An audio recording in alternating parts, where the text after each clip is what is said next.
அரசு பள்ளி மாணவி. உண்மையிலேயே அரசு பள்ளியில் படித்த சந்தோஷம் மாதிரி இந்த உலகத்தில் எதுவுமே கிடையாதுமா. சுதந்திரமாக படித்தோம், சந்தோஷமாக படித்தோம். எங்கள் வீட்டிலலாம் நான் தான் முதல்ல பள்ளிக்கூடத்துக்கு எங்கள் அப்பா போயிருக்காரு. காலேஜுக்கு நான் தான் முதல்ல போனேன். எங்கள் அப்பா தான் என்னை கொண்டு போய் ஸ்கூலில் சேர்த்தார். கொண்டு போய் ஸ்கூலில் சேர்க்கும் போது இந்த அனுபவம் எல்லாருக்குமே இருக்கும். ஏன்னா எல்லாரும் அரசு பள்ளியில் அப்படி தானே படித்தோம்.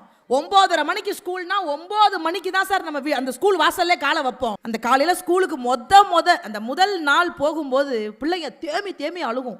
போமாட்டேன். அப்பா சப்புன்னு அறைவர், வா உனக்கு என்ன தெரியும், பள்ளிக்கூடத்துக்கு போன்னு உள்ளே கொண்டு போய் தரன்னு இழுத்து உள்ளே போட்டதுக்கப்புறம் எல்லா அப்பாக்களும் டீச்சரை பார்த்து ஒரு வார்த்தை சொல்லுவாங்க. என்ன வார்த்தை? கண்ணை மட்டும் விட்டுட்டு அட்டி உரிச்சு எடுங்க சார். நீங்கள் சொல்லலைன்னா உள்ளே வச்சு கொஞ்சுவாங்க. ஏற்கனவே அங்கே உரிக்க ரெடியாக இருப்பாங்க.